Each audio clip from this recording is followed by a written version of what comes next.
Hello everyone, my name is Priyanshi Jain. Welcome back to my YouTube channel BL Lab Scientist.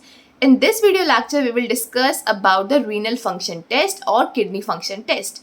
तो RFT की हमारी एक series चल रही है जिसमें पार्ट फर्स्ट में हमने डिस्कस करा था about the functions of kidney. RFT के पार्ट सेकंड में हमने डिस्कस करा था about the structure and functions of nephron. जो किडनी होती है उसकी बेसिक यूनिट क्या थी? नेफ्रॉन. तो नेफ्रॉन के स्ट्रक्चर और उसके फंक्शंस के बारे में और ग्लोमेरुलर पार्ट जो होता है नेफ्रॉन का, उसमें फिल्ट्रेशन कैसे होता है, उसका प्रॉपर मैकेनिज्म क्या होता है, इन सब चीज़ों को डिटेल में हमने डिस्कस करा था इन पार्ट सेकेंड. तो पार्ट फर्स्ट और पार्ट सेकेंड का लिंक मैं आपको आई बटन में मेंशन कर दूंगी. अब ये हमारा पार्ट थर्ड RFT का जिसमें हम डिस्कस करने वाले हैं अबाउट द GFR. GFR क्या होती है? Glomerular filtration rate. तो पार्ट थर्ड में हम अबाउट GFR के बारे में डिस्कस करेंगे, रीनल ब्लड फ्लो के बारे में डिस्कस करेंगे एंड लास्टली हम क्लियरेंस टेस्ट को भी डिस्कस करेंगे. सो देखिए, अब हम GFR को डिस्कस कर रहे हैं. तो GFR की फुल फॉर्म होती है ग्लोमेरुलर फिल्ट्रेशन रेट. इसके नाम से हमें क्या समझ आ रहा है? यहाँ पे हम क्या देख रहे हैं? रेट देख रहे हैं. रेट मतलब स्पीड. किस चीज़ की स्पीड? फिल्ट्रेशन की स्पीड. और कहाँ देख रहे हैं? किसके फिल्ट्रेशन की स्पीड? कि जो ग्लोमेरुलर पार्ट है, नेफ्रॉन का स्ट्रक्चर हमने देखा था पार्ट सेकंड में. उस नेफ्रॉन के स्ट्रक्चर में जो पहला पार्ट था वो क्या था? ग्लोमेरुलर था. ग्लोमेरुलर क्या काम करता है? फिल्ट्रेशन का, जो ब्लड और प्लाज्मा उसको फिल्टर करने का काम करता है. तो एग्जैक्टली GFR हमें क्या बता रहा है? GFR हमें ये बता रहा है कि जो नेफ्रॉन का ग्लोमेरुलर पार्ट है, हम क्या पढ़ रहे हैं? हम किडनी फंक्शन टेस्ट पढ़ रहे हैं. किडनी फंक्शन टेस्ट में हम क्या देख रहे हैं कि जो किडनीज है, जो रीनल है, वो नॉर्मल फंक्शन कर रहा है या नहीं कर रहा है. तो उसकी नॉर्मल और एबनॉर्मलिटी को देखने के लिए आपको क्या समझना पड़ेगा कि जो उसका जो ग्लोमेरुलर पार्ट है, फिर उसका ट्यूबुलर पार्ट है, तो ये सब नॉर्मल फंक्शन कर रहे हैं या नहीं कर रहे हैं. तो GFR हमें ग्लोमेरुलर पार्ट के नॉर्मल फंक्शंस को बताता है. अगर आप GFR डिटेक्ट कर रहे हो किसी पेशेंट का, तो आपको क्या बताएगा कि उसकी किडनी के नेफ्रॉन का जो ग्लोमेरुलर पार्ट है वो नॉर्मल फंक्शन कर रहा है या नहीं कर रहा है. और अगर आपको ये पता करना है तो आपको क्या कैलकुलेट करना पड़ेगा? ग्लोमेरुलर फिल्ट्रेशन रेट कैलकुलेट करनी पड़ेगी. तो अब हमें समझ आ गया कि हम GFR मतलब एक्चुअली हम इसको डिटेक्ट क्यों कर रहे हैं, क्योंकि हमें ग्लोमेरुलर फंक्शंस को मालूम करना है कि नॉर्मल हो रहा है या नहीं हो रहा है, या फिर उसका जो ग्लोमेरुलर पार्ट है वो नॉर्मल है या नहीं है. राइट. तो देखिए, यहाँ पे सुपरफिशियली मैंने आपको समझाया, डिटेल में हम बाद में डिस्कस करेंगे. तो सुपरफिशियली इसकी स्टोरी क्या कहती है कि हमारा जो ब्लड है वो कहाँ से आता है? हार्ट से आता है. तो हार्ट ने क्या दिया? एक कार्डियक आउटपुट दिया. हार्ट ने हमें ब्लड यहाँ पे सप्लाई करा. अब ये ब्लड कहाँ जा रहा है? किसकी ओर जा रहा है? किडनीज की तरफ जा रहा है. तो कार्डियक आउटपुट हम मान के चल रहे हैं कि हमें 5 लीटर कार्डियक आउटपुट मिला. उसमें से 20% लगभग 1 लीटर या फिर 1000 ml किसकी तरफ गया? आपके किडनीज की तरफ गया. उस 1000 ml में से भी जो 650 ml है वो कहाँ गया? आपके जो एफरेंट आर्ट्रियोल है, कहाँ ले जाएगी? ग्लोमेरुलर की तरफ. तो अबाउट 650 आपका कहाँ गया? ग्लोमेरुलर की तरफ गया, और 350 आपके नॉर्मल सर्कुलेशन में रह गया. तो 650 ml जब हमारे ग्लोमेरुलर पार्ट में गया तो वहाँ पे क्या होगा? इस ब्लड का फिल्ट्रेशन होगा, क्योंकि इसका काम है फिल्ट्रेशन करना. तो यहाँ पे 650 ml का अबाउट क्या होगा? यहाँ पे फिल्ट्रेशन होगा. अब इस 650 में से लगभग अप्रॉक्सीमेटली 20% का फिल्ट्रेशन होगा. मतलब लगभग 650 का अगर 20% निकाले तो अप्रॉक्स कितना आएगा? 125 ml पर मिनट.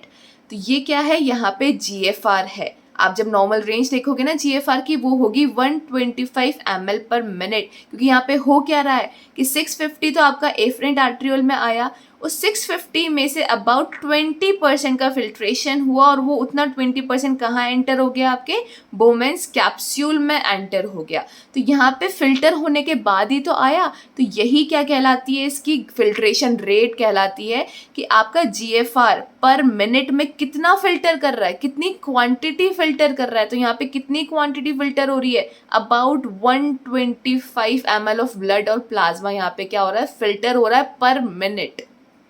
इसलिए आपकी GFR की नॉर्मल रेंज क्या होती है? 125 ml पर मिनट. अब इतना वॉल्यूम कहाँ आ गया? आपके बोमेन्स कैप्सूल में आ गया. अब बोमेन्स कैप्सूल में इतना जो वॉल्यूम आया, इसका क्या होगा? रीएब्जॉर्प्शन होगा कुछ चीज़ों का सिक्रीशन होगा, और ये सारी प्रोसेस होने के बाद आपका जो यूरिन बनेगा उसका क्या हो जाएगा? एक्सक्रीशन हो जाएगा. अब ये जो आपका बाकी का है 650 तो आपका यहाँ पे आ गया, जिसमें 125 ml आपका इसमें ट्यूबुलर पार्ट में आ गया. 125 में 650 में से अगर हम 125 को माइनस कर दें तो जितना भी ब्लड बच रहा है वो कहाँ आ गया? आपका पेरी ट्यूबुलर, इफरेंट आर्ट्रियोल से होता हुआ कहाँ आ गया? आपका पेरीट्यूबुलर कैपिलरीज में आ गया। अब ये पेरीट्यूबुलर कैपिलरीज कहाँ सर्कुलेट हो रही हैं, आपके ये ट्यूबुलर जो ट्यूब्यूल्स हैं उसके चारों तरफ यहाँ पे सर्कुलेट हो रही हैं। अब ये पेरीट्यूबुलर कैपिलरीज फाइनली कहाँ जाके जुड़ जाती हैं, आपकी वीना केवा से जाके जुड़ जाती है।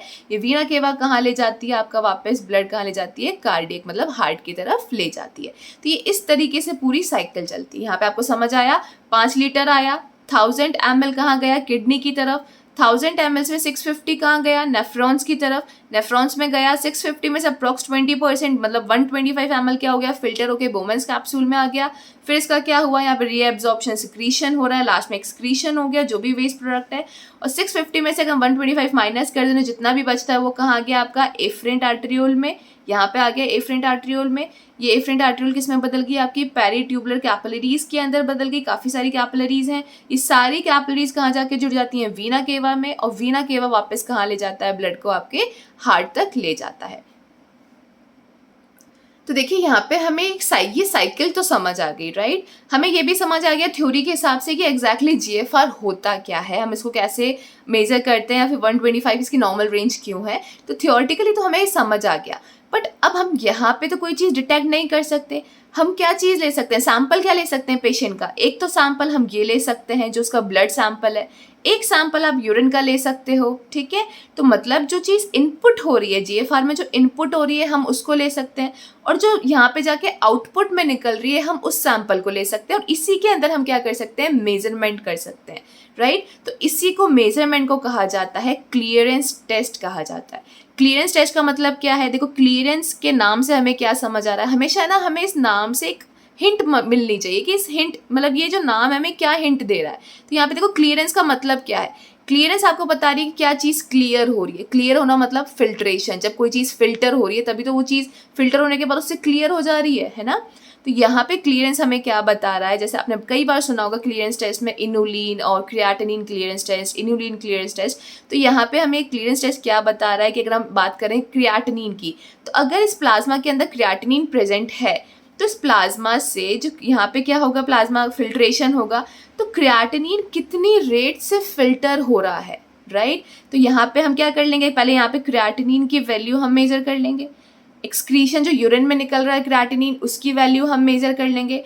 इन दोनों का जो रेशियो होगा वो आपको बता देगा कि यहाँ पे कितना क्लियर हुआ, यहाँ पे कितना फिल्ट्रेशन हुआ, राइट। इन दोनों का रेशियो आपको क्या बता देगा कि एग्जैक्टली यहाँ पे कितना क्लियरेंस हुआ, कितना यहाँ पे फिल्ट्रेशन हुआ। तो क्लियरेंस टेस्ट का फॉर्मूला भी क्या होता है, UV/P। यहाँ पे U का मतलब क्या है, कॉन्सेंट्रेशन ऑफ सब्सटेंस, सब्सटेंस मतलब जो भी आप चीज़ मतलब यूज में ले रहे हो जैसे क्रिएटिनिन या फिर इनुलिन, तो उस चीज़ का कॉन्सेंट्रेशन किसके अंदर, यूरिन के अंदर, इन mg/dl मतलब इस यूनिट में रहेगा। वॉल्यूम हम बात करें किसकी, volume of urine excreted and ml/min, क्योंकि कॉन्सेंट्रेटेड भी होता है, डाइल्यूट भी हो जाता है ना, इसलिए हमें यूरिन की वॉल्यूम भी देखनी होती है। तो यूवी क्या हुआ आपका, कि आपका यूरिन के अंदर, मैंने अभी आपको बताया ना, एक तो इनपुट का कॉन्सेंट्रेशन देखना है आपको, किसका इनपुट, इस जीएफआर का इनपुट, कि इनपुट कितना आ रहा है। तो एक तो आपको इनपुट का कॉन्सेंट्रेशन देखना है, एक आपको आउटपुट का कॉन्सेंट्रेशन देखना है। तो यहाँ पे आउटपुट का कॉन्सेंट्रेशन क्या है, U, तो concentration of a substance in a urine in mg/dl, और इस यूरिन की कितनी वॉल्यूम एक्सक्रीट आउट हुई है, तो volume of urine excreted in ml/min, ये सारी इसकी क्या है, यूनिट्स हैं। और P आपको क्या बता रहा है, concentration of a substance in plasma, मतलब इनपुट का कॉन्सेंट्रेशन बता रहा है। तो अगर हम आउटपुट का कॉन्सेंट्रेशन और उसकी वॉल्यूम से इंटू करके हम इनपुट के कॉन्सेंट्रेशन से अगर हम इसका रेशियो निकालते हैं, इसको डिवाइड करते हैं, तो आपको क्या मिल जाएगा, यहाँ पे क्लियरेंस मिल जाएगा उस सब्सटेंस का। और क्लियरेंस आपको डायरेक्टली क्या बताएगा कि यहाँ पे एग्जैक्टली जीएफआर रेट क्या है, फिल्ट्रेशन रेट क्या है ग्लोमेरुलर की। सो या this is all about this video lecture. तो इस वीडियो लेक्चर में हम डिस्कस करा कि जीएफआर क्या होती है, ग्लोमेरुलर फिल्ट्रेशन रेट क्या होती है, क्लियरेंस टेस्ट क्या होता है, और क्लियरेंस टेस्ट से हम एग्जैक्टली जीएफआर कैसे कैलकुलेट कर सकते हैं। तो इस पार्ट में हमने डिस्कस करा डिटेल में जीएफआर के बारे में। अब नेक्स्ट पार्ट में हम डिस्कस करेंगे in detail about the clearance test. So yeah, if you like this video, please like, share, subscribe to my YouTube channel. Thank you so much for watching.